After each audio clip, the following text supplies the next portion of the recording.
14 national school চেছ এবাৰ আছাম চেছ এছ'চিয়েশ্যনক chance দিয়া হৈছে পাতিবলৈ তো মোৰ দেন অভাৰ 1184 পাৰ্টিচিপেণ্টছ কনফাৰ্ম আৰু হয়তো 10-15টা ইফাল হ'ব পাৰে ফ্ৰম অল ষ্টেটছ আহিছে Tamil Nadu being the highest number of participants আৰু second Assam with being the host city to organize this event so আৰু কি ক'ম প্ৰাইজ মানি টোটেল আমাৰ আছে 5,10,000 টকা টোটেল আপুনি লিষ্টখন আছে মই দি দিম আৰু 9 ৰাউণ্ডৰ খেল হ'ব 31st আপোনাৰ শেষ হ'ব আৰু সেইদিনা প্ৰাইজ ডিষ্ট্ৰিবিউশ্যন কেটেগৰী আমাৰ 12টা কেটেগৰী আণ্ডাৰ 7 to আণ্ডাৰ 17 হ'ল আৰু আৰ্বিটাৰসমূহ ইয়াৰে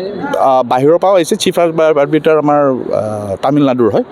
আৰু আমাৰ ডেপুটি চিফ ত্ৰিপুৰাৰ অনুপম ভট্টাচাৰ্যী আৰু বাকী আমাৰ লোকেল আৰু বাহিৰৰ মিলাই টোটেল আৰ্বিটাৰ্ছ আছে আমাৰ 35 আশা কৰিছে অসমৰ খেলুৱৈসকলক লৈ পেলাই আছে ভাল খেলুৱৈ কিছুমান আছে তন্ময় আছে ৰাজবংশী আছে মায়ংক চক্ৰৱৰ্তী আছে আৰু কেইটামান উঠি অহা ভাল ল'ৰা ছোৱালী আছে ৰেটিং থকা ভাল কৰিব লাগে অসমে এইখনৰ জৰিয়তে ৰেটিং পাব এইখন FID ৰেজিষ্টাৰ্ড হয় এইটো ৰেটিং ইভেণ্ট হয় এইটো ইণ্টাৰনেশ্যনেল ৱৰ্ল্ড চেছ মানে FID ৰেটেড টুৰ্ণামেণ্ট হয় কেইদিন ধৰি চলিব 31st চেছন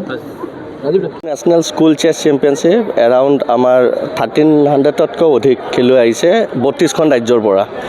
আৰু ইণ্ডিয়াৰ বেষ্ট প্লেয়াৰবোৰ আহিছে যিহেতু ইয়াৰ পৰা ছিলেকশ্যন হৈ এছিয়ান আৰু ৱৰ্ল্ড লেভেলত তেওঁলোকে খেলিবলৈ সুযোগ পাব আমিও এটা সুযোগ দিবলৈ চেষ্টা কৰিছোঁ আমাৰ উত্তৰ পূৰ্বাঞ্চল তথা অসমৰ খেলুৱৈসকলক যাতে নিজৰ ঘৰত থাকি তেওঁলোকে খেলিব পৰা এটা সুযোগ পায় এই বিভিন্ন ৰাজ্যৰ খেলুৱৈসকলৰ লগত আৰু আশা কৰিছোঁ আমাৰ খেলুৱৈবিলাক ইয়াতে ভাল প্ৰদৰ্শন কৰিব কিছুমান আমাৰ খেলুৱৈ আছে বিশেষকৈ তন্ময় আছে মায়াং আছে তেওঁলোকে খেলি আছে তেওঁলোকৰ ওপৰত আমি আশাবাদী আৰু যথেষ্ট পৰিমাণে আপোনালোকে চাইছে গভৰ্ণমেণ্টে আমাক সহায় কৰি আছে এই খেলখন আয়োজন কৰাৰ কাৰণে ডিপাৰ্টমেণ্ট অফ স্পৰ্টছ আমাৰ লগত আছে আৰু মেম অকণমান ব্যস্ত থকাৰ কাৰণে আমি অপেনিংটো কৰা নাই 3টাত কৰিম আপোনালোককো অনুৰোধ কৰিলোঁ 3টাত যাতে আপোনালোকৰ থাকে আৰু স্পেচিয়েলি CM ছাৰকো মাতা হৈছে আৰু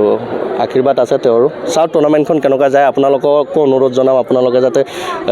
প্ৰচাৰটো ভালকৈ কৰে কিয়নো ইমান ডাঙৰ আমাৰ দবা খেল আগতে অসমত তথা উত্তৰ পূৰ্বাঞ্চলত ক'তো হোৱা নাই আৰু নম্বৰ অফ পাৰ্টিচিপেণ্টত ইণ্ডিয়াৰ ভিতৰত যিমান নেশ্যনেল হৈছে আজিলৈকে এইটো হিষ্ট্ৰী হায়েষ্ট নম্বৰ দবাও হাইষ্ট পতা হৈছে 600 দবা পতা হৈছে হয়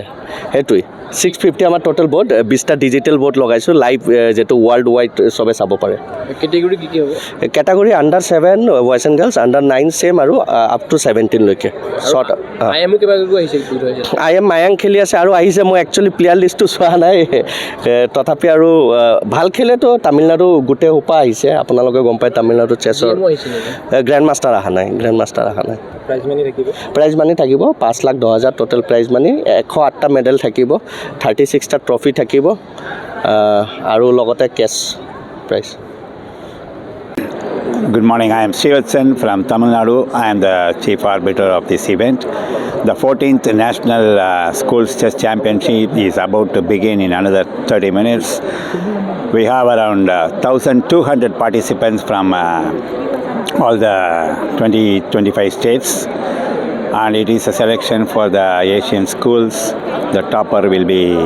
nominated for the thing for participating in the Asian and world. And it is going to start today by 11 o'clock. Physical education বিষয়ত ডিগ্ৰী পাঠ্যক্ৰমৰ কাৰণে অসম তথা উত্তৰ পূৰ্বাঞ্চলৰ প্ৰথমখন শিক্ষানুষ্ঠান অভিৰুচি ইনষ্টিটিউট অৱ ফিজিকেল এডুকেশ্যন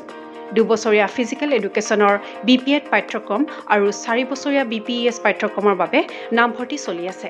বিতংকৈ জানিবৰ বাবে আজি যোগাযোগ কৰক যোগাযোগৰ নম্বৰসমূহ হৈছে 9435100098 7002 33540 887652109 website www.aipguwahati.in